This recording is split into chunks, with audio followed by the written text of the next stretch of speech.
Bonjour à toutes et à tous.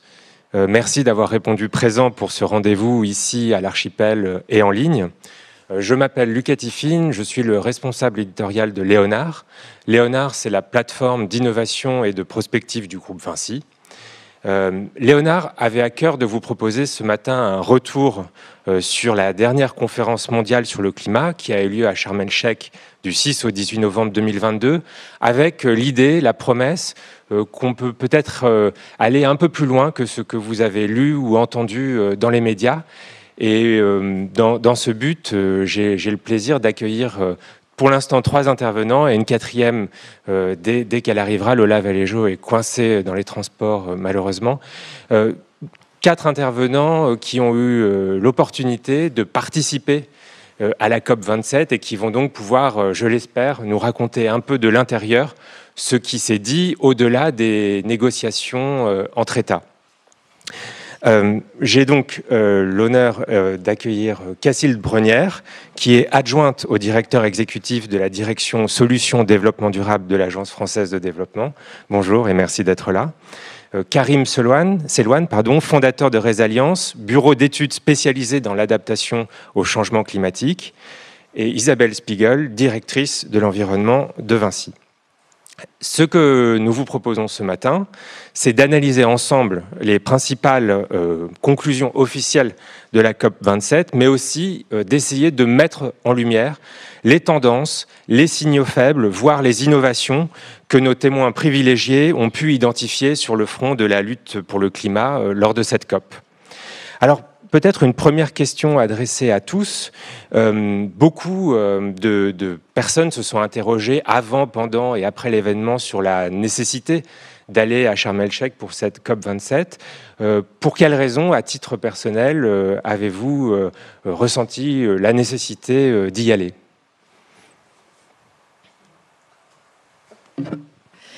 Bon, allez, je vais démarrer parce que vous êtes tous Vinci, donc je vais vous expliquer pourquoi Vinci a décidé d'aller à la COP27 pour la première fois. Je pense que depuis quelques années, donc c'est pas nouveau les COP, hein, ça fait c'est la numéro 27, donc il y en a chaque année. Depuis notamment les accords de Paris, donc COP21, il y a vraiment un alignement où, en plus des discussions entre États, se sont associés finalement au calendrier de l'événement la société civile et les entreprises. Donc c'est devenu un rendez-vous, je dirais, de plus en plus présent sur lequel on a besoin de faire savoir ce qu'on y fait, comment on avance. Je crois que l'année dernière, quand on a débriefé dans une table ronde similaire dans l'auditorium de Léonard Paris, sur Glasgow, en fait, sur la COP26, on était tous d'accord, tous les speakers, pour dire les COP, c'est un rendez-vous annuel. Il faut bosser entre les COP. Mais continuons à finalement utiliser ce calendrier pour faire des plans d'avancement et dire comment on avance. Alors à partir de là, Vinci, on a près de 15 000 collaborateurs en Afrique.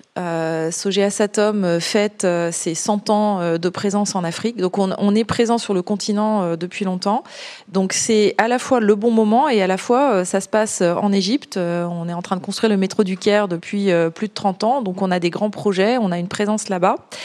Et en fait, par rapport à notre ambition environnementale, on a lancé des objectifs avec l'ambition du groupe et notre ambition en fait quantifiée il y a presque 3 ans maintenant. Depuis, on a lancé le prix de l'environnement, on a dit c'est le temps de l'action pour nous. Et 2022-2023, c'est le temps du faire savoir pour réussir à déployer les actions. Donc finalement, la présence à la COP, c'est aussi ça, c'est de dire c'est le bilan annuel de ce qui s'y passe. Mais pour nous aussi, Vinci, c'est de dire on est présent, on fait partie de la solution. Je pense que vous l'avez tous compris dans les messages de tout le comité exécutif. Et donc les solutions, on est déjà en train de les mettre en œuvre. Donc montrons-le aussi à la COP en faisant partie de cette émulation collective. Et en tant qu'entreprise, on a de plus en plus un rôle à jouer. Je pense qu'on va y revenir parce que finalement, l'aspect déceptif qu'on peut avoir de certains aspects des négociations fait qu'on a un rôle encore plus important à jouer en tant qu'entreprise. Cacilde Brenière. Merci beaucoup. Donc, nous, l'AFD, évidemment, on est dans une situation un peu différente, hein, puisque je ne sais pas depuis quand on va à la COP, mais probablement pas loin de depuis la première. Et les questions qui se posent, hein, évidemment, c'est, voilà, on est à la 27e COP, on voit l'état des perspectives du changement climatique, et est-ce que vraiment c'est utile de continuer à être aussi présent? Nous, on pense vraiment que oui. On n'y va pas trop nombreux, hein, parce que ça a quand même un impact carbone très fort. Mais on pense que oui, parce que en fait, ces COP, même s'il y a les négociations officielles qui effectivement débouchent pas toujours sur des avancées significatives, il se passe beaucoup de choses aussi mais ça avance quand même.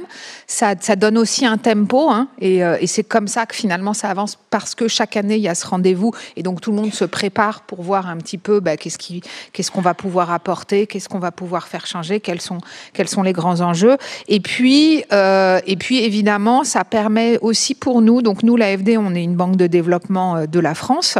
On a beaucoup de pairs et finalement la taille de nos financements sont assez petits par rapport à l'ensemble des financements mondiaux. Et en fait, pour nous, les COP, c'est aussi l'occasion d'entretenir le réseau de banques publiques de développement qu'on a créé dans Finance en commun et de finalement travailler ensemble à des échanges d'expériences avec les autres banques, que ce soit les multi, évidemment, mais ça fait très longtemps. Et puis, je pense qu'on est relativement alignés, mais aussi sur l'alignement des banques locales et des banques publiques de développement nationales des pays du Sud avec lesquels on travaille. Et de manière à ce que eux aussi, finalement, petit à petit, et c'est le cas, ils intègrent l'ensemble des standards et des pratiques qu'on promeut depuis quelques temps, et puis qu'on échange sur les difficultés et les nouveautés. Donc on est au pavillon IDFC, hein, finance, le club des banques IDFC. On n'a pas de pavillon AFD à la COP. Voilà. Karim Selouane. Bonjour tout le monde. Donc, pour ma part, il y a déjà une question de conviction personnelle, hein, sur la nécessité d'être présent et quelle que soit effectivement la difficulté des négociations et la question est-ce qu'on sort plus ou moins grandi des résultats des négociations. Et le deuxième point, c'est que ayant lancé Résilience, le sujet de l'adaptation devenant de plus en plus central, et il s'avère que l'actualité de la COP27 faisait de l'adaptation le sujet central, en lien avec, peut-être qu'on en parlera tout à l'heure, les pertes et préjudices qui ont été l'élément clé dans les négociations. Donc il fallait être présent, hein, tout simplement. Et au-delà de ça, Résilience est aussi partenaire de l'Alliance mondiale des bâtiments et de la construction, la Global ABC, pour lequel nous avons lancé l'an dernier, lors de la COP26 à Glasgow, le premier manifeste sur les 10 principes essentiels de l'adaptation au changement climatique dans le secteur du bâtiment et de la construction et des environnements bâtis. Donc ce programme a été lancé l'an dernier à la COP26, et donc là nous poussons avec les partenaires de Résilience qui sont l'Alliance mondiale des bâtiments et de la construction, l'ADEME également qui est partenaire, et le ministère de la Transition écologique. Nous avons donc lancé ce manifeste avec un objectif de démontrer un certain nombre de résultats effectifs lors de la COP27, et donc on était également présent à la COP27 pour montrer ces résultats à travers différentes tables rondes. Et donc, on avait aussi cette double casquette pour accélérer l'adaptation dans le secteur des environnements bâtis. On en verra peut-être tout à l'heure. Donc voilà pour moi quelle était l'une des motivations. Et puis au-delà de ça, ce qui a été dit, c'est aussi le moyen et l'opportunité de conforter, de construire des réseaux pour essayer de manière collective avec la société civile, les ONG, les bailleurs de fonds, les banques privées également, les États, toutes les parties prenantes multilatérales, de constituer finalement un espace de dialogue pour après aboutir à des projets de coopération internationale pour accélérer ces objectifs d'adaptation, en tout cas pour moi, dans mon secteur. Merci à tous les trois. Alors, est-ce que vous pouvez nous expliquer comment ça fonctionne une COP ? Quel a été votre quotidien pendant les quelques jours où vous y êtes allés, chacun d'entre vous ? Quelle est la répartition entre ce qui se passe dans les négociations officielles et les tables rondes dans le off, enfin si on peut appeler ça le off ? Est-ce qu'il y a une porosité entre les deux ? Dites-nous un peu comment ça marche.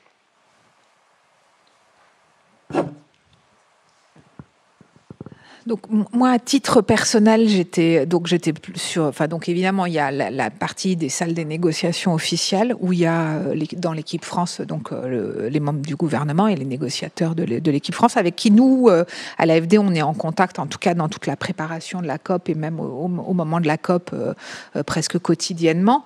Et nous, on est plus. Enfin, moi, à titre personnel, j'étais donc dans la zone bleue sur les pavillons, sur des side events ou dans les salles en plein air, mais sur des side events thématiques avec un certain nombre de sujets et puis évidemment beaucoup de rendez-vous bilatéraux parce que comme je le disais il y a beaucoup de gens qui sont là et donc c'est l'occasion de se voir et de pouvoir approfondir un certain nombre de sujets ensemble et faire un peu de mainstreaming et de collecter également des informations. Donc moi j'étais plutôt sur les panels dans les side events. Donc moi j'étais là-bas la deuxième semaine qui était la semaine thématique. La première semaine c'était notre direction générale qui représentait l'AFD et donc notre directeur général il a été y compris dans les panels de très haut niveau avec les chefs d'État donc nous on était aussi beaucoup avec des ministres, etc. Voilà. Alors nous, on a fait le choix aussi de faire un tir groupé, c'est-à-dire d'essayer de sécuriser des prises de parole dans des panels pour faire savoir ce que vous développez chacun en termes de solutions environnementales dans le groupe. Donc j'y suis allée la deuxième semaine également sur 3 grosses journées. Et je dirais que pour sécuriser d'abord, donc on a financé une partie du pavillon de la Global Alliance for Building and Construction. Donc ça, c'était pour être sûr d'avoir un point d'ancrage, effectivement, donc dans les side events, et avec une table ronde qu'on a complètement montée nous-mêmes. Et on a travaillé pour avoir des prises de parole, effectivement, également dans le pavillon France. Je crois que j'en ai eu 3, avec une qui a été présentée en introduction par Agnès Pannier-Runacher, une où on avait le ministre des Transports égyptien qui était là pour ouvrir. Donc ça m'a permis de parler du métro du Caire devant le donneur d'ordre. Donc effectivement, c'est ça, c'est des prises de parole qu'on sécurise. Il y a d'autres opportunités quand on est sur place, parce qu'en fait, il y a beaucoup de choses qui se passent aussi en dernière minute ou d'opportunités, où il y a des changements d'intervenants ici et là. Et beaucoup de rendez-vous, effectivement, bilatéraux, certains pris à l'avance, certains pris sur le fait. Donc en fait, moi j'ai eu 3 jours, mais absolument complets. Et avant 9h du matin à tard le soir avec dîner, etc., pour être dans cette émulation, dans cette question de perception d'où on en est, comment on avance, comment on tisse des relations, comment on va plus loin ensemble. Et finalement, après, j'ai eu la chance d'avoir aussi un débrief des négociations avec Stéphane Crouzat, qui est l'ambassadeur France du climat, qui nous a fait un point d'étape quelques jours avant la clôture des négociations. Donc c'est ultra intense. On a cherché avec la direction de la communication un événement un peu marquant mondial sur l'environnement où on pouvait faire valoir ce qu'on fait chez Vinci. Et finalement, je crois qu'on l'a trouvé avec la COP, parce qu'effectivement, les side events, le off justement, est loin d'être off. Je pense a pris une ampleur aussi assez considérable et c'est vraiment là qu'on était. Merci Isabelle. Donc moi j'étais présent pendant les 2 semaines parce que j'y suis allé à titre de 3 casquettes. Il y avait effectivement au nom de Résilience, au nom de co-chair de l'Alliance mondiale pour les bâtiments et la construction, et aussi pour la mission adaptation de la Commission européenne. Et donc dans ces 3 mandats, il y avait un alignement sur les 10 principes essentiels de l'adaptation, en fait, qui sont consignés par ces 3 entités. Et donc cet objet ce manifeste a fait l'objet d'une discussion auprès de différentes tables rondes, que ce soit avec des parties prenantes publiques privées ou que ce soit également avec des États. Et notamment, je ferai part d'un événement important qui avait été lancé par l'UNFCCC, qui est l'organisme qui organise officiellement les COP. C'était un espace de dialogue pour notamment essayer de mettre en place un espace de discussion sur une feuille de route pour accompagner les États insulaires à l'adaptation au changement climatique sur le paradigme des pertes et dommages, justement, et de voir comment est-ce qu'un certain nombre d'États insulaires pouvaient témoigner sur l'urgence et même des fois sur l'impossibilité d'avoir un plan B vis-à-vis du changement climatique, et comment est-ce que des parties prenantes privées pouvaient essayer de discuter avec elles pour trouver des solutions de cofinancement ou d'établissement de stratégies à adopter. Donc voilà quel a été à peu près mon rôle durant ces 2 semaines. Cacile de Brognière, vous vouliez ajouter un mot ? D'accord. Bonjour Lola Valéjo, merci d'avoir réussi à nous rejoindre. En résumé, je demandais à nos autres intervenants d'abord la raison pour laquelle ils étaient allés à la COP et ensuite comment ça fonctionnait.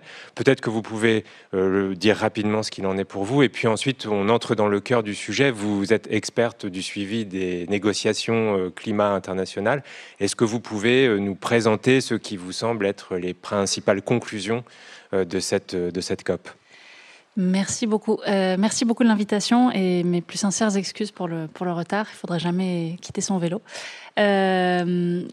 Je suis directrice climat de l'IDRI, l'Institut du développement durable et des relations internationales, et on est un think tank qui travaille donc sur les sujets environnementaux au sens large, qui dans beaucoup de cas se joue dans une arène internationale parce qu'on parle de problèmes mondiaux.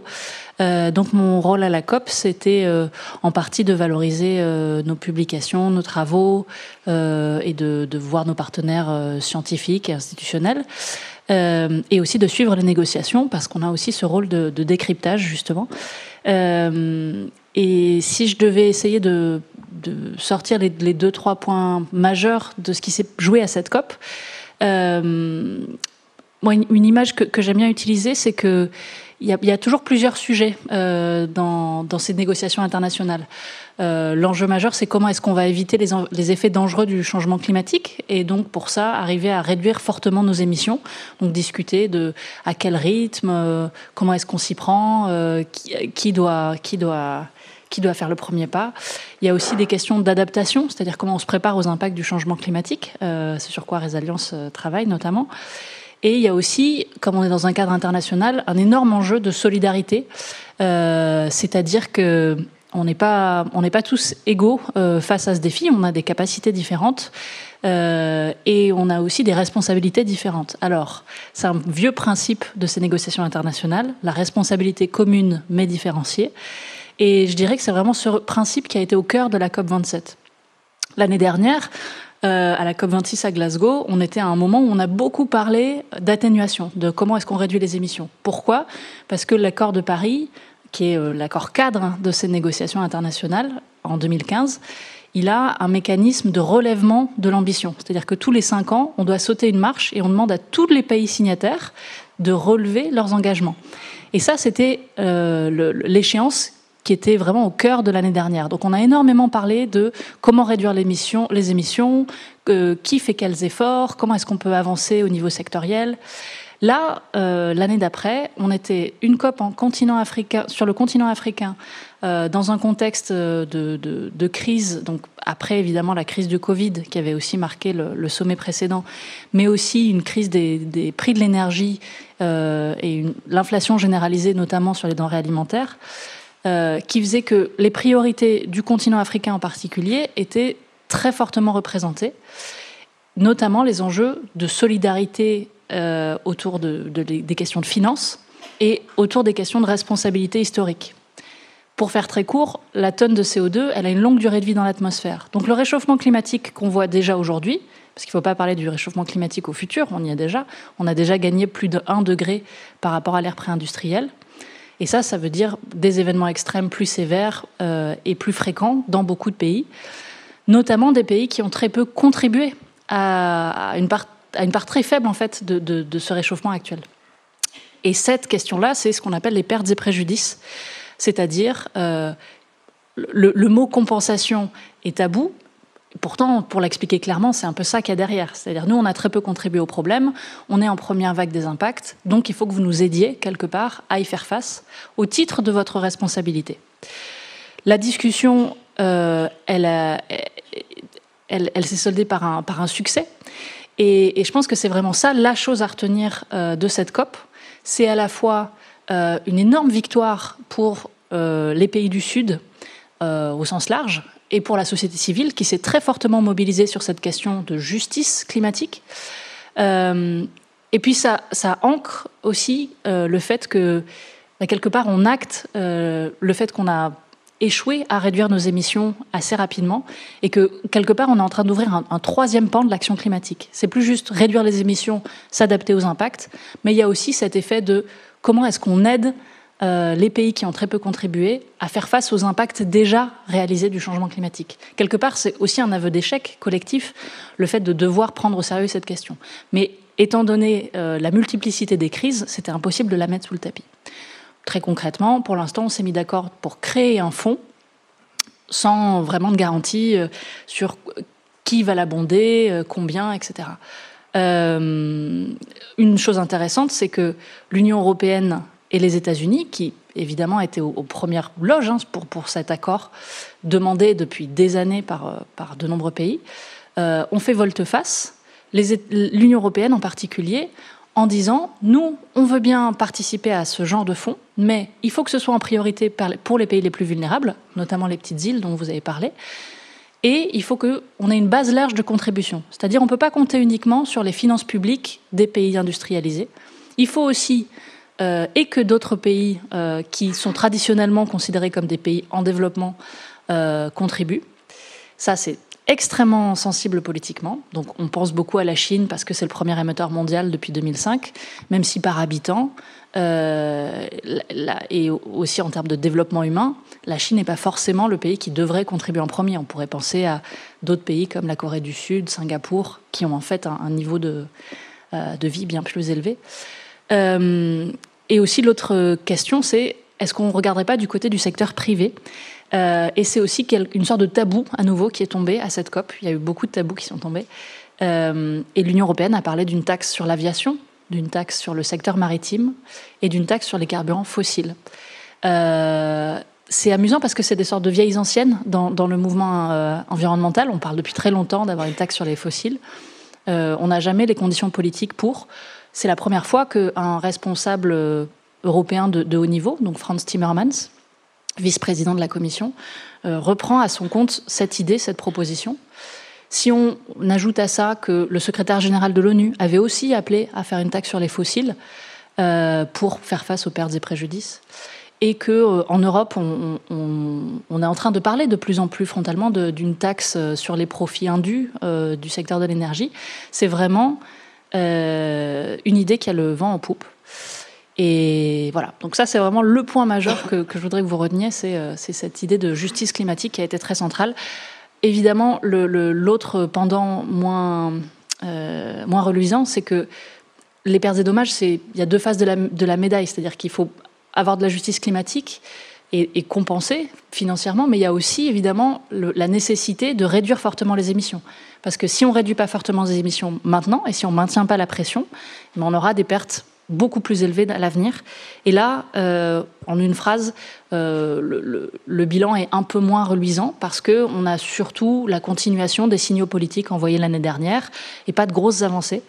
On a cru à un moment qu'on aurait un message pour la première fois dans les négociations internationales pour appeler à réduire les carburants fossiles. L'année dernière, on a parlé uniquement de la baisse du charbon, qui est l'énergie de choix de grands pays émergents, notamment la Chine et l'Inde. Mais cette année, on a essayé de parler des carburants fossiles, c'est-à-dire pétrole et gaz. Et ça a été bloqué. Ça a été bloqué par des grands pays comme la Russie, l'Arabie Saoudite, l'Iran, notamment, qui dépendent fortement de ces carburants-là. De façon assez étonnante, les États-Unis, premier producteur mondial, étaient partants pour avoir ce texte-là. Donc c'est un signal qu'il faudra essayer d'avoir à la prochaine COP. Mais aussi se rappeler que ça envoie des signaux politiques, mais finalement les vraies avancées, elles se font au niveau de l'avancée des politiques domestiques. Donc on pourra en parler un peu plus si vous voulez. Merci beaucoup Lola Valéjo. Atténuation, adaptation, pertes et dommages. Je vous propose qu'on reprenne peut-être ces trois sujets en donnant des éclairages complémentaires. Et puis j'aimerais aussi vous donner la parole à la fois ici dans la salle et en ligne. Donc préparez vos questions.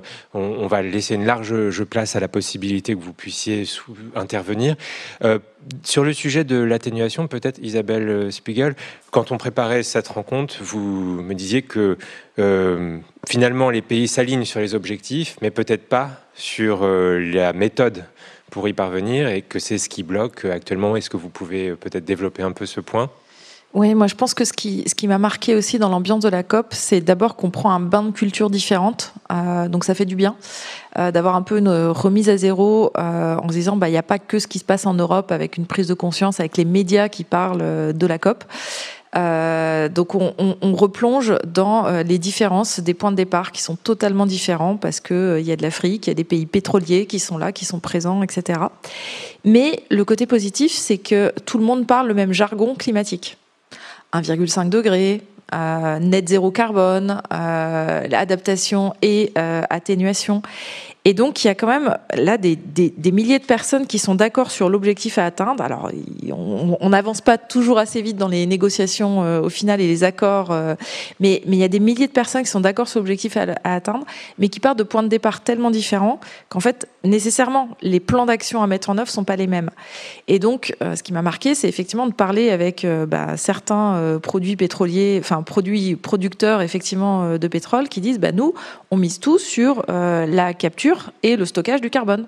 Donc en fait, ils imaginent pouvoir continuer à émettre en fait et à exploiter leurs ressources naturelles qui sont fossiles, mais en misant sur d'autres technologies pour aller aspirer le carbone, enfin le CO2 dans l'atmosphère et le stocker. C'est trop tard pour ça c'est mon avis individuel, c'est-à-dire il le faudra en complément, mais on ne peut pas se contenter de cette vision-là des choses. Mais je crois que c'est intéressant et le fait effectivement qu'il y a un petit côté déceptif, mais je pense qu'on l'aura toujours dans les COP, c'est-à-dire qu'il ne faut pas s'attendre à ce que les COP révolutionnent les choses. Je les appelle très souvent comme le plus petit dénominateur commun. C'est un processus qui doit continuer à se faire et qui va quelque part permettre de mettre la base dans tous les pays du monde au minimum, d'année en année avec des petits progrès. Cette COP-là, elle marque quand même le fait que, effectivement, il y a un peu un sentiment d'échec sur l'atténuation parce qu'on est en train déjà de parler de comment on s'adapte et comment je finance l'adaptation. Et moi, je dis juste, faut absolument pas qu'on baisse les bras. Et sur l'atténuation, on a un vrai rôle. Et donc, si les États, si les plans d'action n'arrivent pas à s'aligner, on a un rôle encore plus important pour les entreprises privées. On va pas être tout seul, mais on a un rôle d'influence assez forte. Et c'est là-dessus qu'il faut qu'on redouble aussi de solutions pour effectivement démontrer qu'on est dans l'adaptation. Je vais vous citer une table ronde parce que celle où j'étais avec le ministre des Transports égyptien, on parlait de rails. Donc principalement de mettre en place des métros, donc du transport en commun et du transport ferré, qui sont mieux que d'autres moteurs et donc décarbonés en soi ou en partie bas carbone. J'étais la seule dans la table ronde à dire, y compris dans l'étape de construction, on peut diviser en fait les émissions. Donc j'ai cité le 50% qui est un objectif contractuel de High Speed 2. J'ai expliqué qu'on mettait du béton bas carbone. Alors c'est modeste, c'est pas énorme, mais sur le métro du Caire. Mais en fait, je me suis dit, il y a plein d'interlocuteurs qui en sont pas encore là, mais dans le monde, c'est pas que la vision française. Et nous, on est marqué dedans. Mais en fait, il faut aussi faire savoir qu'on est capable de faire pas seulement des projets qui sont directement dans le bon secteur, mais qu'on va appliquer des critères qui permettent effectivement de démultiplier les solutions qu'on a pour réduire cet impact. Cacile de Brenière, la transition, enfin l'atténuation, c'est une question environnementale, mais c'est peut-être aussi une question sociale. Qu'est-ce qu'on peut dire sur cet enjeu de l'évolution des modèles de société, notamment celles fondées sur les énergies fossiles, qui le sont encore toutes, mais qu'est-ce que vous avez relevé à ce sujet ? Nous, donc, ça a été beaucoup dit par Lola. Ces COP de plus en plus mettent en avant les questions de la finance et de la finance nord-sud. Et donc, nous, évidemment, en tant que bailleurs de développement, on est en première ligne sur ces sujets.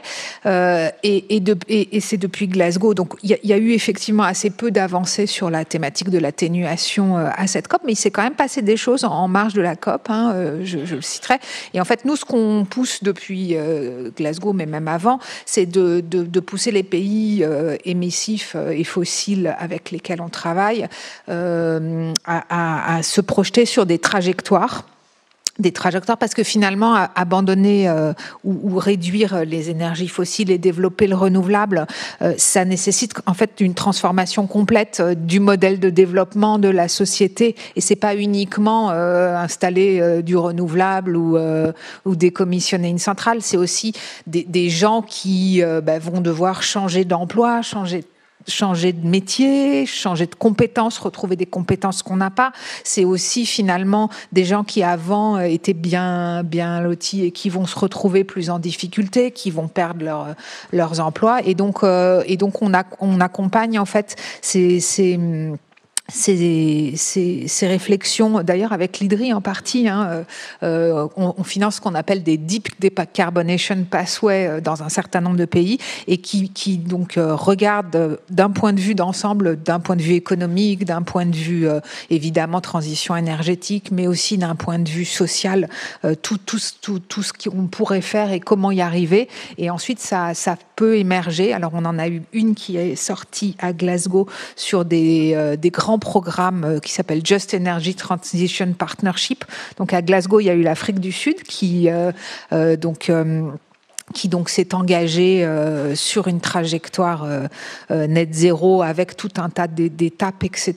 Et donc les partenaires internationaux, c'est pour ça que c'est une JETP, donc partnership, s'engagent à financer. Donc la France va financer la transition énergétique de l'Afrique du Sud à hauteur de 1 milliard. Et là, à Sharm el-Sheikh, on a signé les premiers 300 millions d'euros pour financer ça. On va travailler avec Eskom, on va travailler avec Transnet, donc pour décarboner. Ils vont décarboner, mais on va aussi, et il y a tout un volet sur les green jobs, sur la formation professionnelle, la protection sociale, etc. Parce que ces transitions, ce qui bloque, aujourd'hui on a les technologies, vous les avez, les finances sont quand même assez mobilisées, elles sont là, pas encore partout, mais on pense que quand il y a les projets, on arrive à les financer. Mais ce qui reste compliqué, c'est transformer la société. Et ça, c'est vraiment en fait ce qu'il faut qu'on arrive à faire et qui est difficile. Donc il y a eu la JETP Afrique du Sud qui a quand même été une avancée sur l'atténuation, même si c'était pas dans le cadre des négos, puisqu'on a commencé à signer les premiers financements. Et puis en parallèle de la COP, mais c'était quand même pas totalement un hasard si c'était en même temps, à Jakarta, il y a la JETP Indonésie qui a été lancée. Et donc là, c'est également des milliards, alors je sais plus, c'est 10, 20, je me souviens plus si c'était 10 ou 20, c'est 20 et donc la France va contribuer au moins à hauteur de 500 millions et donc là il y a aussi toute cette trajectoire avec l'Indonésie qui est en train d'être mise en place et qui va donc commencer à décarboner. Voilà. Merci beaucoup. Alors, atténuation, maintenant adaptation. Karim Selouane, l'adaptation, c'est le cœur de compétences de Résilience. Est-ce que vous pouvez nous expliquer un peu ce qui bouge dans ce domaine, ce dont on a parlé à la COP27 ? Alors, ce qui a beaucoup bougé, alors je ne sais pas si ça a vraiment beaucoup bougé, mais en tout cas, une prise de conscience, c'est l'urgence de s'adapter, parce que tout simplement, en plus, on sort d'événements extrêmes qui ont marqué l'imaginaire collectif, que ce soit en Europe, il y a l'imaginaire collectif dans d'autres pays, avec les incendies de forêt, avec les inondations. Donc, je pense que ceci, là, au moins, je dirais, les catastrophes que l'on a connues cet été et puis durant toute l'année dernière, ont un peu marqué les esprits. Donc, arrivant à la COP 27 avec notamment ce sujet central des pertes et préjudices, ce que moi j'ai pu remarquer, c'est que, parce que là on parle des environnements bâtis, mais de manière générale, en fait, c'est un sujet qui concerne tous les secteurs de l'activité. L'agriculture, le textile, les infrastructures, le transport, les formations, même les questions de genre, les questions d'inégalité sociale, tous ces sujets, en fait, sont impactés par les notions d'adaptation au changement climatique. Donc, ayant vu un certain nombre de tables rondes, ayant participé à un certain nombre également de tables rondes ou de discussions multilatérales, ce qui était important, c'est que j'ai vu constamment en filigrane la notion de formation, c'est-à-dire qu'il va falloir former des personnes pour des nouveaux métiers, des métiers qui vont être liés à des sujets d'adaptation, aussi de reconversion, donc voir comment est-ce que l'on peut transformer ce risque en une forme d'opportunité vis-à-vis d'un certain nombre de pays qui voient en termes d'adaptation finalement un risque, et donc ce qui peut aussi bloquer une prise de conscience ou des décisions politiques pour pouvoir financer. Et de l'autre côté, une question centrale, très souvent, c'est une manière de repenser la gouvernance, c'est-à-dire qu'on parle très souvent des États, mais il y a des réalités très locales, à savoir que doit faire un village, que doit faire une ville, que doit faire une municipalité qui a très peu de connexion avec l'administration centrale, etc. Donc il y avait toutes ces questions où on voit bien que finalement l'adaptation, ce n'est pas une approche qui est linéaire, c'est extrêmement complexe dans le sens où il y a des réalités très hétérogènes. Et donc dans cette hétérogénéité, comment est-ce qu'on applique finalement la notion de pertes et dommages, comment est-ce qu'on applique des mécanismes de financement particuliers, parce qu'on ne peut pas avoir des mêmes mécanismes financiers à une échelle nationale, régionale ou locale, et également de manière très différenciée si on cible la question de l'agriculture, la question des transports, des environnements bâtis, etc. Tout ceci pour dire qu'au final, ce qui était important pour ma part, c'était d'entendre de plus en plus cette notion d'approche systémique et également de voir comment est-ce que l'on pouvait se projeter avec finalement une transformation presque radicale de nos environnements. Et qu'est-ce qu'on entend par environnement? C'est l'environnement naturel, mais également les environnements bâtis, car si on parle de changement climatique, on aura des espèces végétales différentes, on aura des cours d'eau qui n'auront pas forcément le même tracé qu'aujourd'hui, on aura un rapport au territoire différent, on parle de retrait du trait de côte, on parle d'érosion même au niveau des cours d'eau, etc. Donc on va avoir des espaces constructibles beaucoup plus restreints, et donc c'est comment est-ce qu'on arrive à se projeter vers quelque chose de différent en essayant de faire une rupture radicale vers finalement ce qui conditionne aujourd'hui la manière de penser notre avenir. Je me réexplique. Aujourd'hui, quand on dit oui, il va falloir estimer tel ou tel coût, essayer de déterminer quelques préjudices, mais on le fait avec un référentiel actuel et le passé. Or, finalement, ce que nous montrent tous les rapports du GIEC, c'est que après-demain et après-après-demain ne sera pas comme aujourd'hui. Et donc ça, c'est très difficile. Et donc, dans les tables rondes, c'est aussi, je pense, un point bloquant de pouvoir essayer de se projeter vers un imaginaire dont on ne sait pas trop à quoi il ressemblera. En tout cas, il faut faire cet exercice, et ça, c'est vraiment ce qui m'a marqué, parce que ça, c'est le sujet central de l'adaptation, car pour s'adapter, il faut avoir un imaginaire prospectif, au final, avec différents scénarios, et ça, c'est un peu, je dirais, le challenge qui a été commun à tous les sujets de l'adaptation, quels que soient les secteurs. Pour qu'on l'on comprenne bien, et je vous donne ensuite la parole, Isabelle, les pertes et dommages, selon vous, vont permettre de financer l'adaptation. Ça n'est pas quand on ne peut plus adapter, quand justement il y a des pertes irrémédiables, à ce moment-là, on finance. Alors, c'est un peu plus complexe que ça. Alors déjà, pour ma part, je pense que c'est vraiment un triptyque, c'est-à-dire qu'il y a atténuation, adaptation et perte et préjudice. Donc effectivement, le perte et préjudice, c'est le nouveau pilier, mais en fait qui existait depuis bien longtemps, parce qu'il a été, je crois, déclaré dès 2007 de mémoire. Dès 2007, il a été déclaré. Donc c'est pas un sujet nouveau au final. C'est juste que, comme il a été dit tout à l'heure, c'était un sujet tabou, parce que parler de perte et préjudice, ça veut dire qu'on met une responsabilité. Donc mettre en responsabilité un État... on ne sait pas, on rentre là également dans quelque chose un peu inconnu en termes de responsabilité juridique, pénale, et finalement de montant ou de contrepartie extrêmement contraignante. Donc je pense que ça, c'est un sujet qu'il va falloir peut-être apaiser, mais en tout cas, de manière fataliste, je dirais, on va devoir y arriver à un moment donné, parce qu'on ne pourra pas vivre sans pouvoir traiter ce sujet d'adaptation. Et donc la question du financement, elle doit être équilibrée entre ces trois éléments. On ne peut pas financer l'adaptation sans tenir compte de l'atténuation et des pertes et préjudices. Donc je pense que c'est vraiment des nouveaux mécanismes. Et effectivement, dans le sujet des financements, beaucoup de sujets ont été comment est-ce qu'on pense de nouveaux mécanismes de financement. Donc moi, j'ai pas la formule, je sais pas comment le trouver, mais en tout cas, ce sont des sujets qui sont traités aujourd'hui. Puis après, il y a peut-être beaucoup d'initiatives qui sont lancées. Je peux en citer peut-être deux. Il y a la CCRI, qui est la Coalition for Climate Resilience for Investment, qui a créé des nouveaux modèles de mécanismes d'investissement qui prennent en compte justement le risque climatique sur l'ensemble du cycle de vie de l'investissement. Et aussi une nouvelle coalition qui a été portée par l'Inde, qui est la CDRI, Coalition for Climate Disaster Risk for Infrastructure, qui a pour objectif de réduire les risques sur les infrastructures, mais en subventionnant les pertes estimés ou estimables dans l'investissement qui ne serait pas amortissable dans le cadre de risques ou de dommages sur des infrastructures. Voilà. Vous évoquez l'idée que les pertes et dommages ouvrent des risques légaux pour les États. Est-ce qu'on peut aussi envisager des risques légaux pour les entreprises avec ce dispositif? Je pense que oui, mais je vais peut-être laisser... Clairement, je pense que pour les avocats de cette question, ceux qui défendent ce sujet-là, clairement toutes les options sont sur la table. Et c'est aussi pour ça que, comme le disait Karim, ce sujet était un peu poussé en marge des négociations. Et le fait qu'on parle de financement, et on parle de financement pour les dommages déjà réalisés, c'est vraiment une reconnaissance du fait que ces impacts sont déjà là et qu'il faut trouver une façon d'y répondre. Depuis le début de la prise en compte de ce thème, on arrivait un petit peu à noyer le poisson parce qu'on peut dire les pertes et dommages, il faut les éviter, les minimiser et y faire face. Avert, minimize and address en anglais. Et l'éviter, les pertes et dommages, ça peut vouloir dire investir dans l'atténuation. Si je réduis mes émissions, j'ai des effets, des aléas moins importants. Minimiser, ça peut vouloir dire investir dans l'adaptation. Ça veut dire je me prépare, donc finalement j'ai des dommages moins importants quand l'impact se réalise.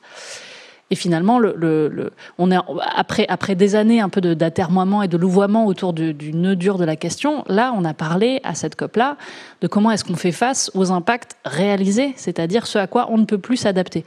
Et ça a été beaucoup aidé par notamment le GIEC qui a dit on a des limites dures à l'adaptation, c'est-à-dire on a des limites souples. Si on investit plus dans l'adaptation, on va mieux se préparer aux impacts. Néanmoins, il y a une limite au-delà de laquelle on ne peut plus faire face et on est condamné quelque part à avoir des dommages, qu'ils soient économiques, non économiques. Ça peut être lié à des événements extrêmes, ça peut être lié à des événements graduels, comme la montée du niveau de la mer. Et pour répondre à la question posée, clairement, toutes les options sont sur la table, à la fois via les tribunaux et via les mécanismes institutionnels ONU. Et notamment les États très actifs sur ce sujet, c'est Tuvalu et Vanuatu qui essayent de déjà mettre sur pied des sortes de task force d'avocats pour réfléchir à comment est-ce qu'on va réussir à trouver un angle juridique pour aller aux tribunaux avec cette question-là, en essayant de se mettre dans le cadre de différentes conventions.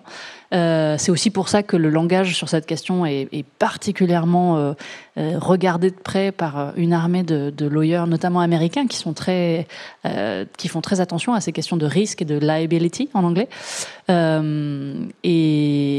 ou d'autres conventions, notamment la Convention du droit de la mer.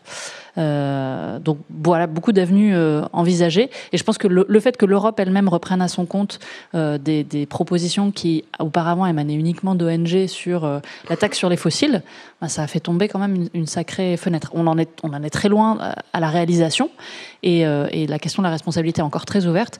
Mais peut-être une des choses intéressantes que j'ai entendues, c'est que alors oui, on a du texte formellement un peu décevant sur l'atténuation, mais finalement, une autre façon de lire cette avancée sur le financement des pertes et dommages, c'est aussi une façon de dire peut-être que c'est l'aiguillon qui va aussi faire qu'on va prendre au sérieux les questions d'atténuation, parce que voilà, on sait qu'on ouvre un nouveau champ de responsabilité pour l'instant, une sorte de zone grise, et on est encore dans l'inconnu, mais peut-être que ça va aussi jouer pour nous forcer à prendre la question climatique au sérieux. Cécile Brenière, vous vouliez ajouter quelque chose ? Peut-être juste un élément côté finance, en fait, puisque l'atténuation, l'adaptation, donc il y a des engagements qui sont pris et donc il y a des méthodologies de comptabilisation de la finance qui sont extrêmement précises. Par exemple, sur les 100 milliards atténuation qui doivent être atteints d'ici 2025 et qui devaient être atteints avant et qui ne l'ont pas été, qui est d'ailleurs un des leviers en fait qui a fait qu'on est un peu obligé, on a été un peu obligé de faire volte-face, comme tu dis, sur les pertes et préjudices, parce que effectivement les financements étaient pas complètement au rendez-vous, même si ceux de la France y étaient, je dois le dire. Donc il y a une taxonomie très précise sur l'atténuation, sur l'adaptation. Il y a des méthodes également extrêmement précises. C'est pas vraiment une taxonomie. Sur les pertes et préjudices, pour l'instant, c'est tout à construire. Il y a néanmoins déjà, pour vous donner quand même quelques éléments, des choses dont on sait que ça contribuera. Donc nous, ce qu'on compte déjà, c'est tout ce qui est système d'alerte. Ça, c'est très clairement pertes et préjudices. Tous les systèmes en cas de crue, d'inondation, etc., d'alerte, etc., et enfin voilà, les systèmes d'alerte. Il y a également beaucoup de... Nous, ce qu'on fait aussi, c'est des programmes et des prêts de contingence qu'on appelle, qui sont des choses où en fait c'est un peu des dédommagements, comme les catastrophes naturelles en France, où en fait on met en place un financement qui va se décaisser si un événement exceptionnel lié au changement climatique arrive. Et donc ça, il y a toute une taxonomie d'événements, etc. Donc ça c'est dedans aussi. Il y a montée du niveau de la mer, ouragan, enfin tout un tas de choses. Et puis il y a également, et on est en train de beaucoup travailler là-dessus, mais c'est pas encore complètement opérationnel, tout un tas de systèmes où on travaille avec les assurances en fait, pour que les assurances commencent à développer des nouveaux outils pour assurer les récoltes, etc. au sud, et que nous, donc, on peut financer une partie d'abord du développement de ces outils, et puis après, sur un certain nombre de projets de dédommagement. Voilà. Mais il y aura certainement d'autres choses, et il y a pas mal de sujets sur l'adaptation où en fait parfois on se demande un peu si ça va compter aux deux, ce qui serait quand même un peu étonnant, mais les choses restent à construire. Voilà. Isabelle Spiegel.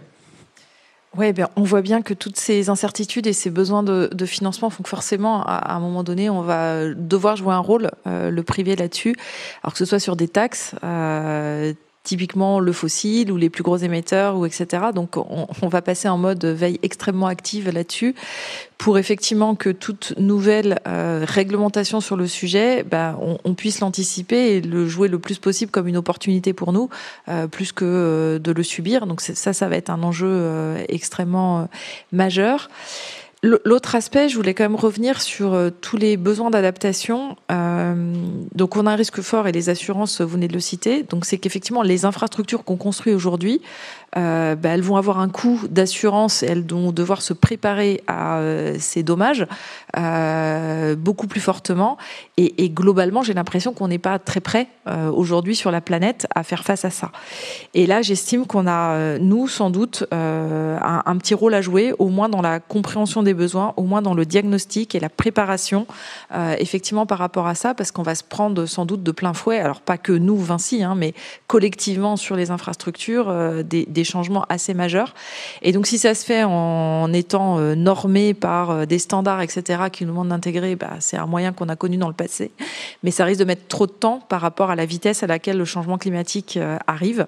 Et je pense qu'effectivement, faut qu'on s'y prépare. Et c'est pour ça qu'on est aussi en train d'essayer de développer des outils là-dessus pour se dire, au moins, ayons la connaissance de ce qui est en train d'arriver. Et je trouve vis-à-vis des assureurs, ça fait aussi partie des discussions qu'on essaie d'avoir à différents niveaux. Parce qu'on sait que le coût des assurances va largement augmenter dans les décennies à venir. C'est déjà le cas aujourd'hui. Ça va continuer et sans doute pas encore à l'ampleur du financement de tout ce dont on est en train de parler, en fait. Lola Valéjo, puis Karim s'éloigne. Et puis ensuite, j'aimerais donner la parole à la salle pour les questions. Très rapidement, une autre chose importante qui s'est passée à la COP sur cette question des pertes et préjudices, et quelque chose qui a été beaucoup moins médiatisé, c'est qu'on avait décidé d'avoir un réseau international pour favoriser l'assistance technique sur les pertes et dommages. Ça a été lancé à la COP 25, qui s'est déroulée à Madrid. Et c'est un réseau qui s'appelle le réseau de Santiago. Et à Sharm el-Sheikh, ce réseau a été opérationnalisé, ce qui veut dire qu'on s'est mis d'accord sur l'existence d'un secrétariat, l'existence d'un conseil d'orientation, en gros, sa gouvernance et ses objectifs. Je pense que c'est, à mon avis, aussi un point sur lequel un groupe comme Vinci devrait être vigilant, parce que l'assistance technique pour faire face à ces catastrophes-là, c'est aussi quelque chose sur lequel vous auriez des choses à dire, je pense, notamment parce qu'après une catastrophe, un des enjeux va être comment est-ce qu'on reconstruit, et comment est-ce qu'on reconstruit en tenant mieux compte des aléas climatiques. Alors, merci pour rebondir sur ce qui vient d'être dit et sur ce que tu as dit également, Isabelle, au sujet du risque du positionnement des assureurs.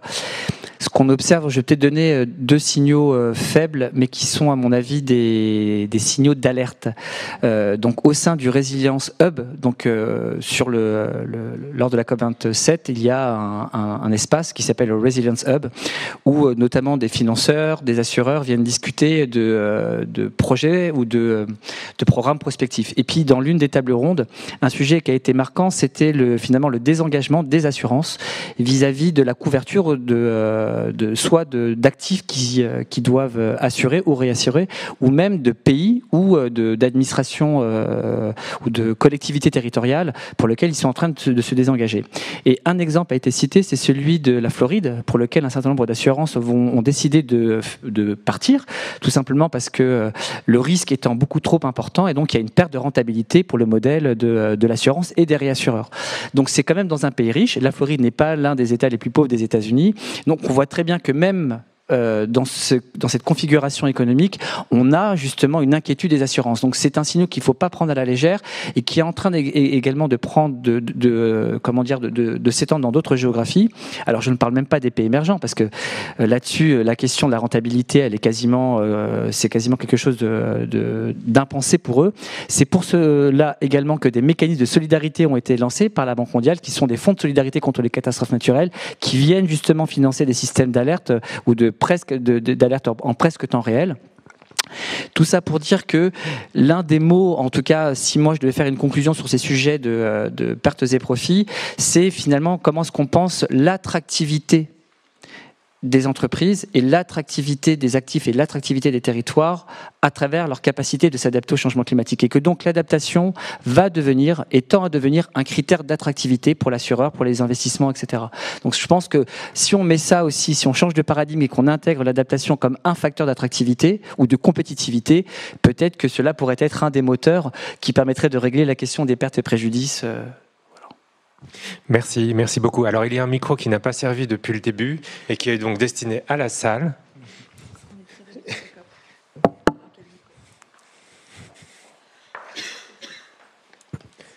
Est-ce que vous avez des questions ou des remarques qui peuvent alimenter la discussion de ce matin?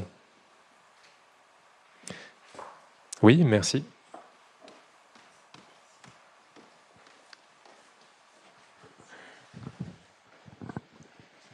Bonjour. En fait, désolé déjà si c'est désordonné ce que je vais dire. C'est la COP27, donc la 27e fois qu'il y a des pays qui se réunissent pour parler de l'action climatique. Et l'impression qu'on a, c'est quand même à chaque COP, la situation est pire qu'à la COP précédente. C'est important de continuer d'en parler, mais qu'il n'y a pas d'amélioration complètement notable. On a comme référence la COP de Paris en 2015. Et depuis, la France a été condamnée pour inaction climatique. L'Australie continue depuis le protocole de Kyoto de profiter de crédits qui font qu'elle ne prend pas d'engagement. La Chine, qui produit la moitié du charbon mondial, continue de battre chaque année ses records de production et de consommation. Du coup, ça a fait un petit peu un tableau sombre, mais réel. Et on en est à bout de 27 COP, toujours au stade où apparemment les énergies fossiles ne sont pas complètement condamnées, qu'on parle que du charbon. Et à ce propos, désolé pour les questions désordonnées encore une fois, mais c'est pas aussi un problème d'organiser des COP dans des pays de l'OPEP. Cette année, c'était en Égypte, l'année prochaine, ce sera aux Émirats Arabes Unis. Donc ça donne peu d'espoir qu'on condamne encore une fois les énergies fossiles l'année prochaine. Et un autre sujet que vous avez abordé, parce que c'était le sujet principal de cette COP, celui des loss and damage.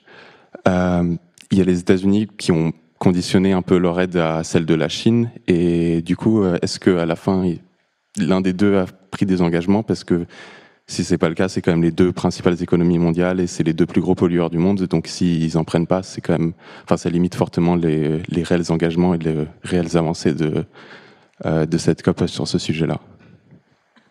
Merci. Donc une appréciation et puis une question, une appréciation sur l'état général et une question spécifique sur les engagements des grands pays émetteurs. D'abord, vous avez raison d'exprimer du désarroi parce que les émissions continuent de monter. Donc clairement, pour l'instant, on n'est pas sorti du gué.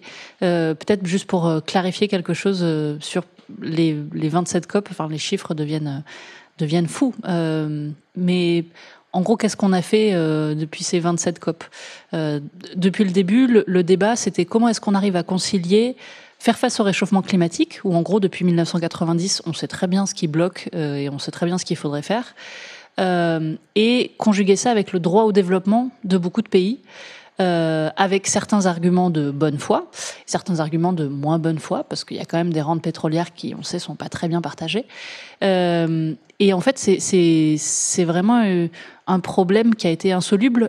Avant la COP21, on s'était pas mis d'accord sur des objectifs et sur le fait que tout le monde devait contribuer, quel que soit son point de départ.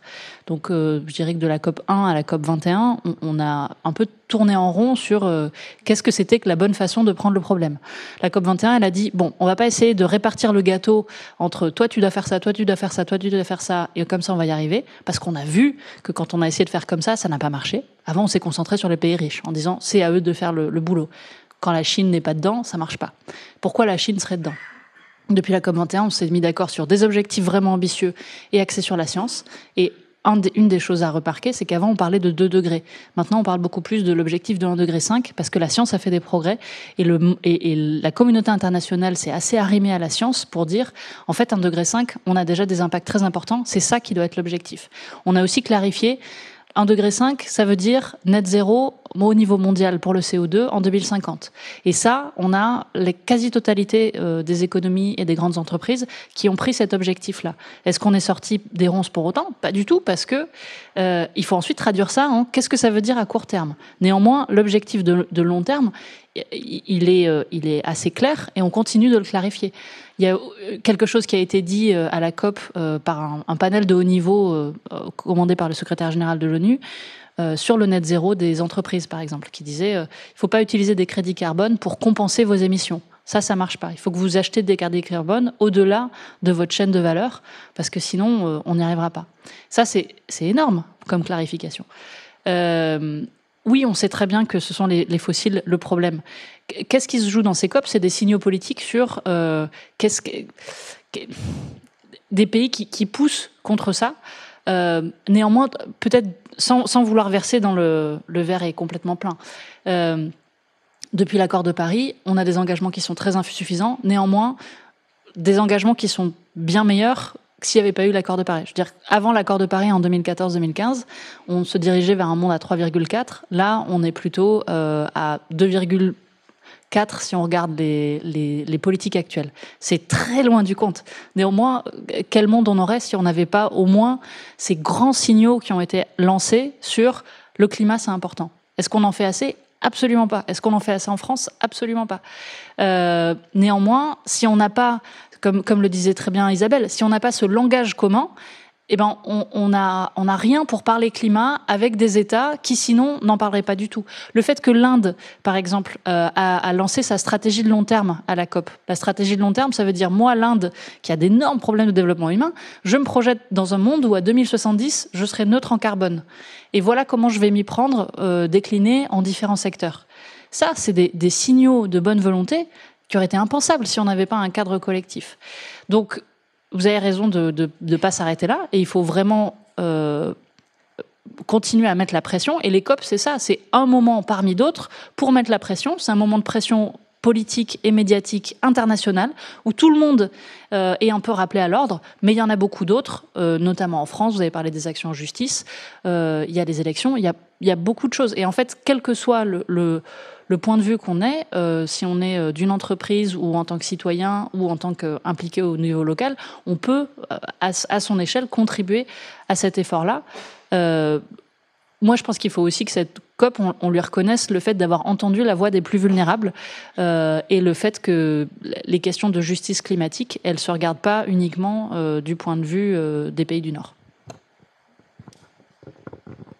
Moi, c'est aussi un petit peu ma conclusion, c'est-à-dire que les COP sont nécessaires. Si on les avait pas, on serait encore plus mal que voilà. Donc là, c'est totalement le déroulé de Lola tout de suite, mais absolument pas suffisante.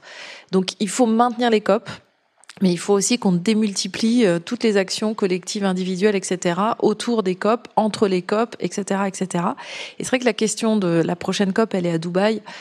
Qu'est-ce que ça veut dire ? Qu'est-ce qu'on en fait ? Mais en fait, il faut les entendre, ces pays-là. Enfin, il y a un moment donné, ils ont accepté, ils sont dans l'objectif aussi accord de Paris, donc on peut pas se permettre de faire des COP sans eux, en fait.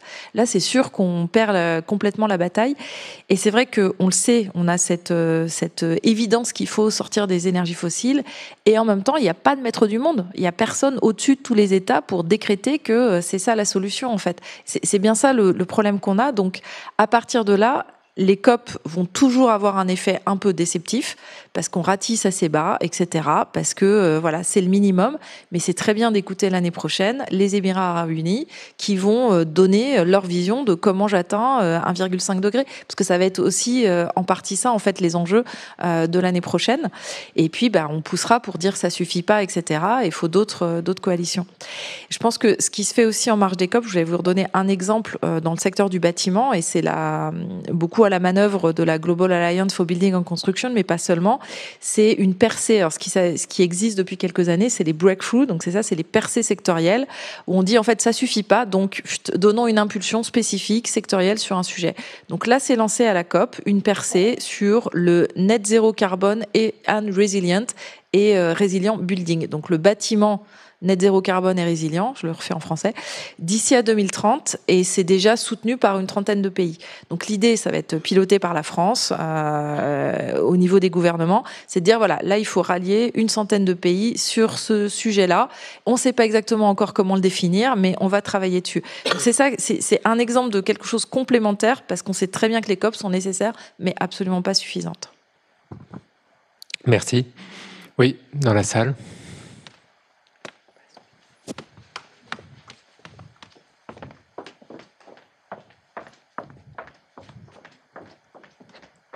Merci.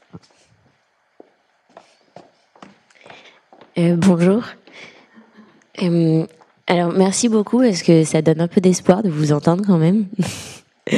Et juste, pour les énergies fossiles, je pense que de toute façon, on ne peut pas s'en passer aujourd'hui. Donc, heureusement que Dubaï en produit un petit peu, parce que si on arrêtait tout de suite, je pense que notre monde s'écroule. Il n'y a plus d'écoles, il n'y a plus d'hôpitaux et tout.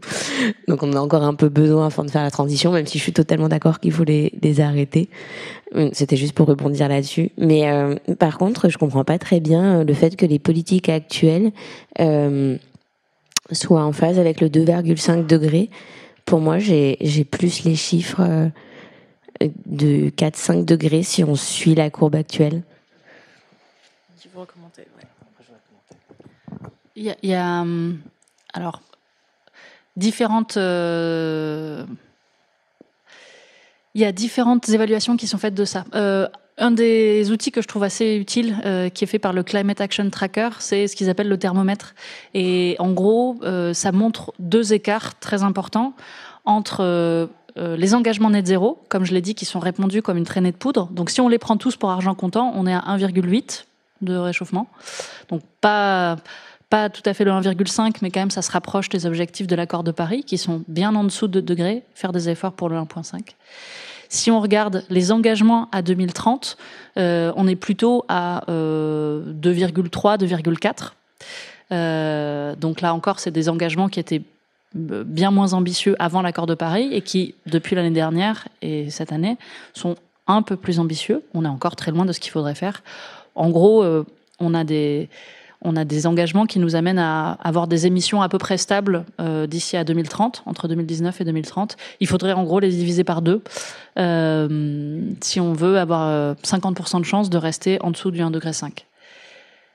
Avant l'accord de Paris, ces émissions, elles augmentaient comme ça. Donc là, on est là, et il faudrait qu'on soit là.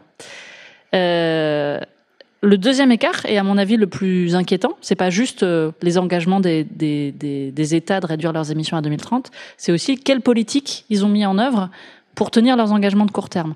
Et là, il y a un deuxième écart, où si on prend ça comme référence, on est plutôt à 2,7, mettons. Donc ça se rapproche de, peut-être pas les 4 ou 5 degrés, mais ça s'en rapproche. Et ça, c'est justement pour ça que le focus sur les bâtiments, par exemple, il est super intéressant. Les bâtiments, c'est un enjeu qui est clé pour les questions de résilience, pour les questions de développement humain et aussi pour les questions d'émissions de CO2. Notamment, on a vu que c'était quand même un secteur très très porteur avec la guerre en Ukraine, où on essayait de sortir très très rapidement du gaz russe. Si on avait tenu nos engagements du Grenelle de l'environnement en termes de rénovation des bâtiments, on n'aurait plus besoin déjà cette année de gaz russe. Donc ça montre l'importance de vraiment développer les politiques et d'investir massivement. On a investi massivement dans le bouclier tarifaire qui en fait conduit à subventionner des énergies fossiles et on n'investit pas du tout le même montant, on investit 20 fois moins dans réduire notre dépendance aux fossiles. Donc en fait on a des politiques très court-termistes. Karim Selouane, vous vouliez réagir également. Oui, je voulais rebondir sur la valeur du plus 1, 5, 2, 2, 7, voire 3 ou plus 3. Je pense qu'il faut faire, il y a peut-être là un schisme qui se crée entre finalement les différents modèles prédictifs qui sont développés par la communauté du GIEC et puis les points d'objectifs d'augmentation de la température globale établis ou définis ou acceptés par les politiques publiques. Je m'explique. Quand on parle effectivement, si on regarde la science, on a même des scénarios qui vont à plus de 3,5 degrés.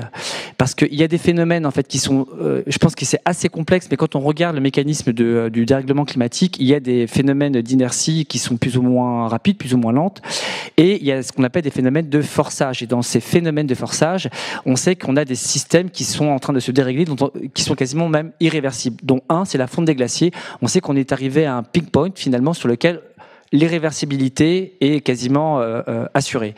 Et qu'est-ce que ça signifie? Ça veut dire qu'on aura moins d'espace blanc sur la surface du globe, donc moins de phénomènes d'albédo, donc une accélération de la surchauffe à l'échelle planétaire. Et donc ça, on ne sait pas du tout comment ça peut se propager par la suite. Ce que l'on sait, c'est que c'est quasiment délétère pour le climat. Donc si on regarde ce mécanisme-là, on peut être extrêmement dépressif, je pense, parce que c'est catastrophique. Quand on regarde l'ensemble des rapports, il faut juste regarder les rapports qui ont été publiés jusqu'au printemps dernier. Et donc, c'est vrai que de temps en temps, on est un peu dubitatif quand on regarde les objectifs de plus 1 ou de 1 plus 1,5 degré ou plus 2,5 degrés. Et quand on regarde mathématiquement l'ensemble des modèles, dont certains établissent des objectifs pas des objectifs, mais en tout cas une augmentation à plus 3, voire plus 4 degrés.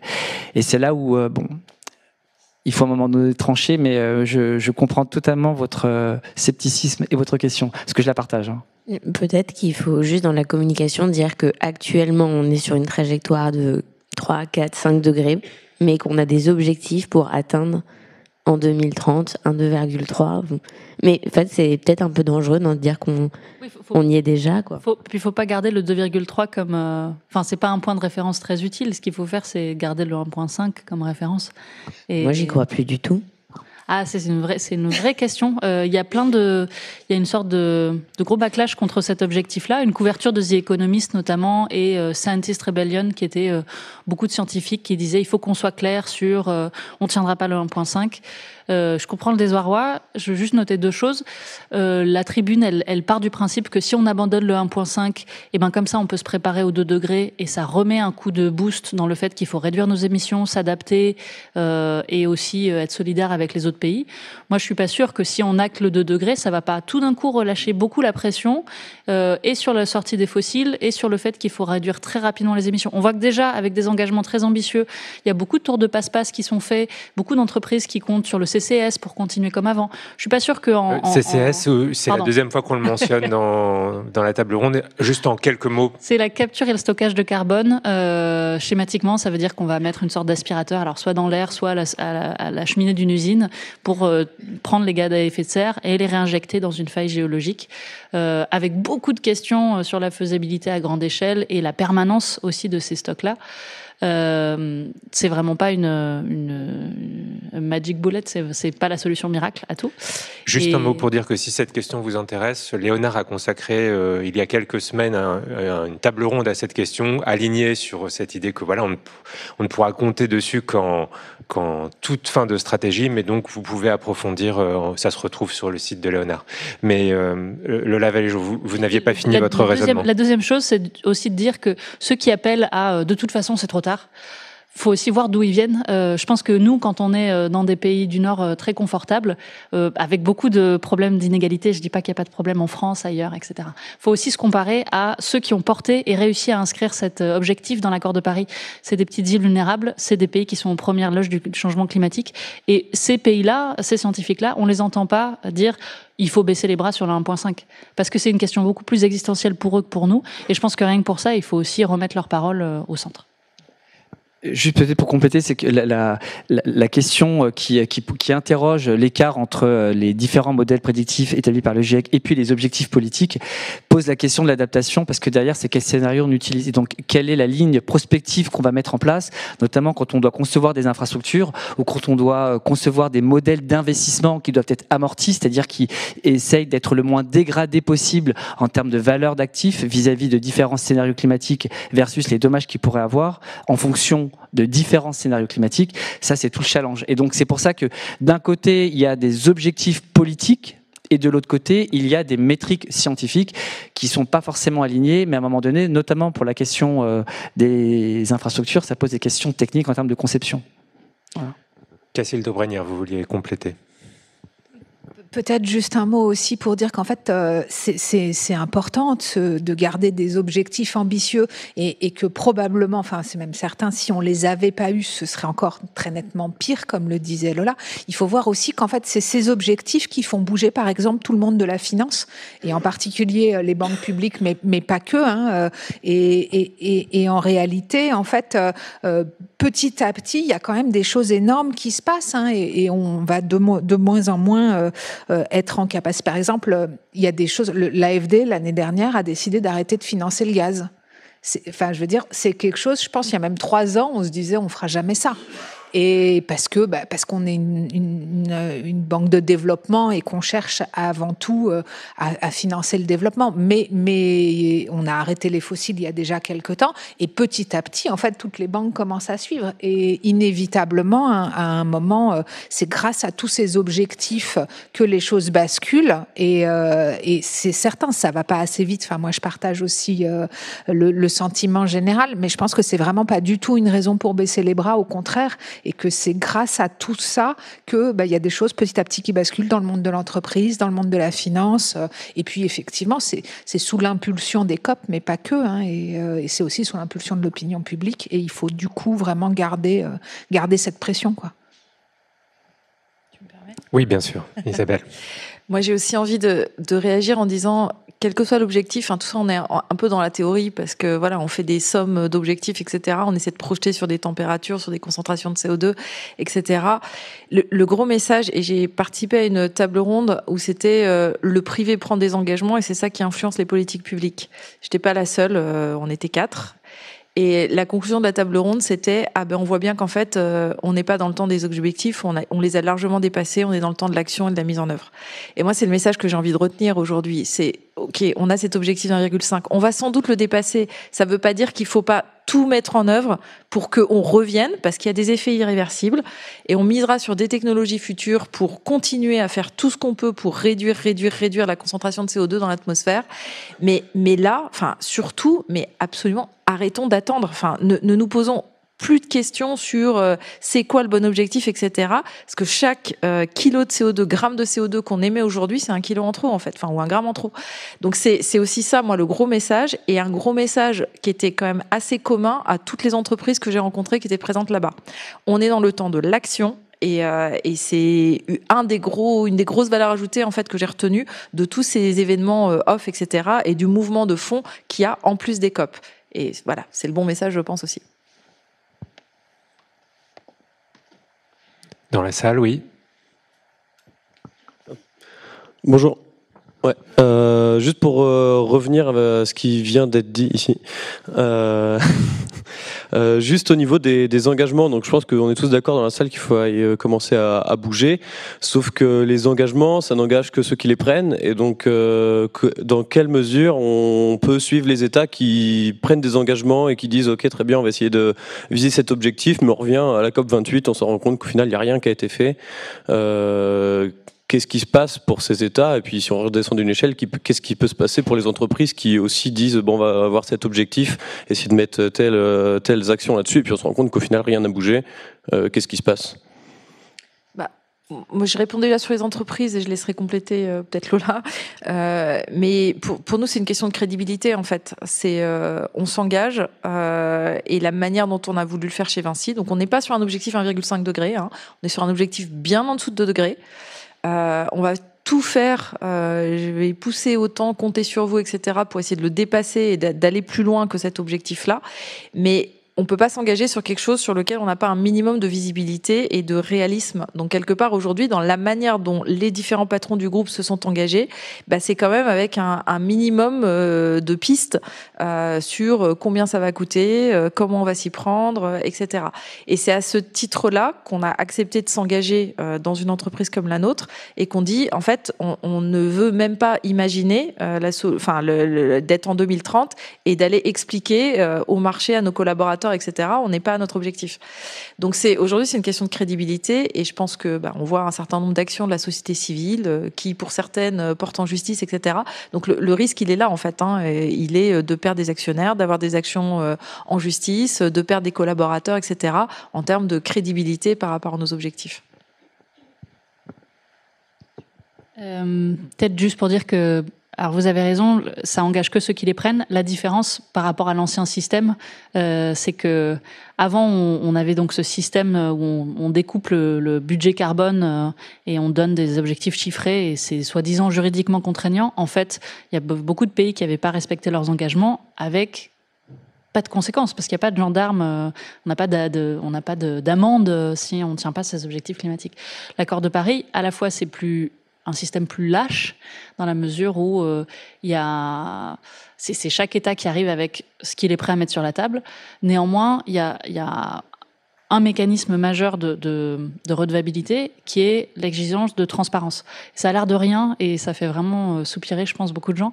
Mais le fait qu'on ait ces moments politiques et ces obligations de rapportage sur ce qui est fait, pas juste tant de pourcents en 2030, mais qu'est-ce que vous mettez sur la table ? Sectoriellement, qu'est-ce que vous pensez faire ? C'est aussi une façon de crédibiliser ce que les États mettent sur la table, aussi de créer des coopérations entre ceux qui veulent avancer plus vite, soit secteur privé, soit public, soit un mix des deux. Et puis, encore une fois, la grande chambre de redevabilité, elle est dans les pays. Le fait que les élections, les mouvements en justice bon, il y a d'autres moyens de gouvernance qui ont été essayés. Par exemple, en France, on a eu la Convention citoyenne, bon, avec un résultat qui est un peu décevant quelque part parce que beaucoup des propositions n'ont pas été adoptées. Et puis on voit à la faveur de la crise actuelle et l'idée de sortir du gaz très rapidement et qu'il faut faire attention à nos consommations de pétrole, des idées qui, il y a 2 ans, semblaient un peu farfelues, comme la limitation de la réduction de la vitesse. On en a reparlé à nouveau ces derniers temps. C'est juste pour dire qu'il y a cette sorte de chambre internationale et puis évidemment les processus domestiques qui sont encore plus important, je pense, pour faire avancer concrètement l'action. La question, c'est, oui, en France, on voit qu'il y a quand même une grande partie de la population qui pousse à plus d'ambition. Qu'est-ce qui pousse l'Inde ou la Chine à aller beaucoup plus vite ? C'est aussi pour ça que c'est important d'articuler qu'est-ce que ça veut dire l'action climatique ? Comment est-ce qu'on peut la concilier avec les enjeux de développement et de développement social notamment ? Parce que si on n'arrive pas à résoudre cette équation-là, on n'arrivera pas à avancer assez vite. Donc il faut qu'on arrive à s'attaquer aux 2 questions en même temps. On va prendre 2 questions successives parce qu'on arrive au bout de notre rencontre. Bonjour. Déjà très rapidement, j'en profite aussi pour faire j'ai eu la chance de pouvoir participer donc à la COP. Donc honnêtement au début j'y suis allée un petit peu à reculons, mais je me suis laissée convaincre par la nécessité d'avoir des COP. C'est en effet des événements qui sont nécessaires pour se rencontrer et faire bouger les choses. Et ça m'a fait aussi prendre conscience vraiment du rôle des entreprises. Et j'ai envie de croire un peu à l'effet papillon, d'avoir des entreprises qui soient vraiment engagées et parce qu'on peut voir ici qu'aujourd'hui c'est une démarche, on va dire, systémique et c'est ensemble qu'on va pouvoir faire bouger les choses. Et on voit aussi la différence de temporalité entre le politique et les entreprises. Donc vraiment, moi je suis convaincue du rôle des entreprises dans ce rôle, dans la transition énergétique. Et justement, moi, ma question, c'était, vous, en tant qu'acteur privé, votre plus grand défi à relever, donc dès demain, là, vous allez retrousser les manches encore plus. Quelle est votre action prioritaire que vous allez mener ? Donc on retient quelle action principale pour les acteurs privés. Et encore une question ? Oui ?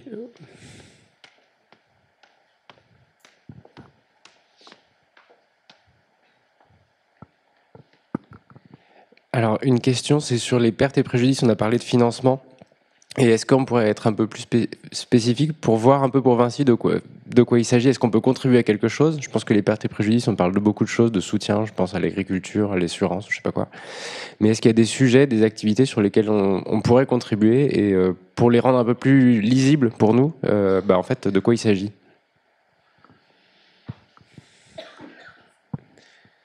Alors, qui veut répondre d'abord sur la principale action pour un acteur privé aujourd'hui ? Alors, ce qui est compliqué, c'est qu'il n'y a pas une solution unique.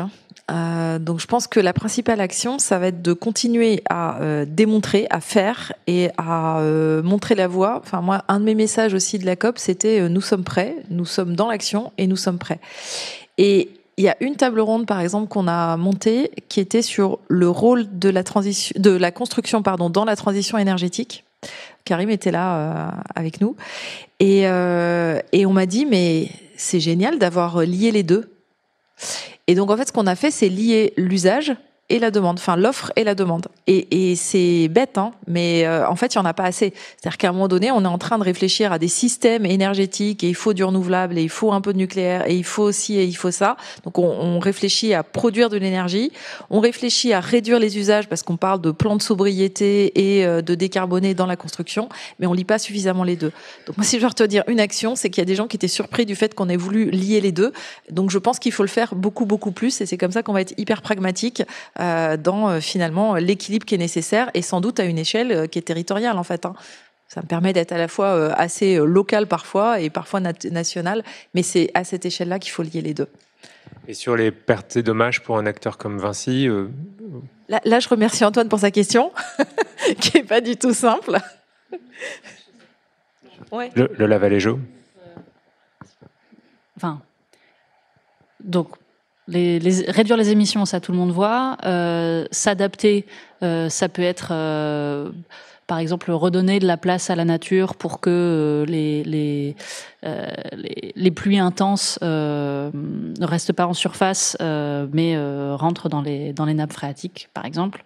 Et les pertes et dommages, ça peut être donc, mettons qu'on ait redonné de la place à la nature en ville, qu'on ait éventuellement fait des travaux pour rediriger les eaux pluviales quelque part. Si on a quand même des inondations et des dégâts liés aux inondations, ça peut être lié à une crue ou à des pluies intenses. Qui peuvent être amenés par un cyclone, par exemple, je ne sais pas. Ça va être catégorisé comme pertes et préjudices. Je pense que ce qui est difficile, c'est qu'en fait, l'étiquette pertes et préjudices, elle, dans beaucoup de cas sur le terrain, elle redonne une nouvelle étiquette à des choses qui étaient auparavant traitées par des champs existants. On appelait ça Disaster Risk Reduction, DRR. Il y a aussi une convention d'ailleurs à Sendai en 2015 pour favoriser la réduction des catastrophes. Toutes les catastrophes n'ont pas des signaux plus importants avec le changement climatique, mais quand même certaines, oui. Il y a aussi toute l'aide humanitaire d'urgence, notamment, qui peut faire face à ces questions-là. L'aide publique au développement, qui peut être aussi pour faire face à ces désastres et de l'aide humanitaire d'urgence. Donc, en gros, il y avait différents champs d'action qui traitaient déjà des pertes et préjudices, sauf que là, on y applique une question de responsabilité et une question c'est des dommages déjà réalisés.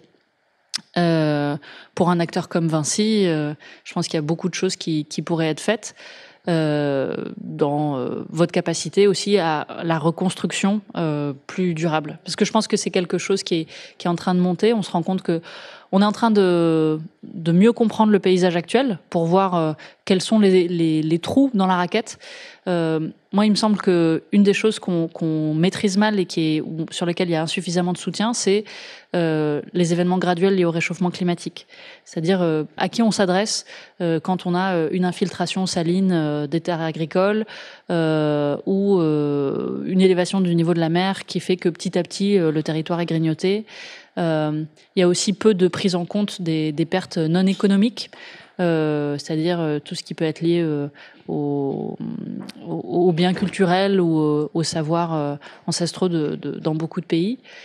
Mais il y a aussi la question que même ce qu'on traite déjà, on ne le traite pas à échelle. C'est-à-dire même les événements extrêmes liés au changement climatique, on ne traite pas assez la réponse, c'est-à-dire qu'on n'est pas assez réactif, et on ne traite pas assez dans la durée la reconstruction et reconstruire mieux qu'avant, d'une façon plus résiliente. Donc je pense que c'est autant de points sur lesquels Vinci peut aider. Peut-être un complément par Cacile Brenière, notamment sur les solutions fondées sur la nature et qui est un des domaines sur lesquels l'AFD est particulièrement... Oui. Oui, alors ce sera peut-être pas forcément directement en lien avec les pertes et préjudices, mais clairement dans cette COP, on a beaucoup parlé de la nature et de la convergence en fait entre la biodive et le climat. Les scientifiques, l'UICN estime que 30% des solutions pour la réduction, des solutions efficientes économiquement pour la réduction des émissions de gaz à effet de serre pourraient être le fait de la nature, donc les forêts, les mangroves, etc. Et puis dans l'adaptation, alors là évidemment le champ est énorme et là ça vous concerne certainement beaucoup sur tout ce qui est évidemment revégétalisation, infiltration, utilisation de techniques effectivement plus anciennes, etc. Enfin il y a sur l'eau mais également bien sûr sur tous les sujets agricoles, protection, etc. Et donc ça, c'est vraiment un sujet qui est en train de monter et parce qu'en plus, c'est des effets croisés où finalement, si le changement climatique, quand il arrive, devient trop important, on peut aussi avoir des solutions de maladaptation puisqu'il y a une partie des espèces qui est en train de disparaître. Et c'est vraiment aujourd'hui deux problèmes qui doivent être regardés ensemble et qui peuvent à la fois ensemble tous les deux diverger et se nuire, mais aussi se servir. Et la nature est une des grandes solutions au changement climatique. Et moi, je suis persuadée que les entreprises comme vous peuvent certainement pousser beaucoup ça. Et finalement, c'est des solutions qui sont assez économiques. Donc enfin, pourquoi construire des choses incroyables alors qu'on a des forêts et qu'on peut les protéger? Isabelle Spiegel. Et ce qui me permet de dire que simplement, enfin, chez Vinci et en particulier Léonard, il y a quand même un groupe de travail sur ces questions de résilience et d'adaptation qui existe depuis la genèse de Léonard. Donc ça fait 4-5 ans qu'on bosse sur le sujet, qu'on est en train de redynamiser. Mais justement sur ces différentes stratégies d'adaptation, en se disant il y a de la protection, donc on va faire des digues, etc. pour prévenir les dommages liés à la montée des eaux, mais aussi la stratégie du Build Back Better. Donc en fait, j'accepte que tout soit détruit par le cyclone, mais voilà. Et donc à chaque fois, c'est nos métiers. Donc là, je suis ravie d'avoir les solutions fondées sur la nature, parce qu'en fait aujourd'hui, enfin hier ou il y a 2 jours, Eurovia a lancé au Salon des maires leur offre Révilo, qui est sur la nature en ville. Et quelque part, c'est des sujets sur lesquels on travaille depuis longtemps, qui sont en train de prendre, c'est-à-dire la résonance, on est en train de la voir parce qu'on est tous témoins sur la planète maintenant des conséquences du changement climatique. Donc ça, c'est des travaux qu'on va continuer. Il n'y a pas encore assez de portée, je dirais, et de résonance et de demande des donneurs d'ordre en direct, mais la bonne nouvelle, c'est que là encore, on commence à être prêt en fait. Mais il faut qu'on continue à se préparer, à démultiplier ces actions à tous les niveaux de ce qu'on peut faire pour donc réduire d'un côté et prévenir les conséquences du changement climatique de l'autre. Karim s'éloigne en un mot parce qu'il est déjà 10 heures passées. Le contrat, c'est que voilà, chacun puisse continuer sa journée ensuite. Et pour les plus motivés, peut-être qu'on pourra continuer la conversation de manière informelle. Alors, c'était aussi pour répondre à la question d'Isabelle tout à l'heure. Isabelle Lambert, qui est, je crois, au-dessus. Pour ma part, ce qu'il faut retenir, c'est qu'on parle, en fait, tu as évoqué le sujet du développement durable, de la soutenabilité du développement. Ce que nous montre la question de la COP, c'est qu'il ne peut pas y avoir de soutenabilité de développement, quel qu'il soit, sans adaptation au changement climatique. C'est-à-dire que si on a un programme de soutenabilité, il peut être complètement mis à mal, détruit, parce qu'il y aurait une maladaptation, par exemple. Donc, d'où l'enjeu, et ça avait été évoqué notamment lors de notre table ronde en commun, Isabelle, qui est celui de toujours mettre en tandem, en binôme, adaptation et atténuation, les deux ensemble, pour garantir justement une forme de soutenabilité. Puis après, je conclurai, pour ma part, le risque zéro n'existe pas. Donc, il faut aussi accepter, il faut qu'il y ait une forme d'acceptance sociale sur la manière d'intégrer le risque, et notamment des risques futurs qu'on ne peut peut-être pas encore imaginer. Voilà. Merci à tous les 4 pour ces éclaircissements. Merci à vous d'avoir participé à cet événement et excellente journée à toutes et à tous.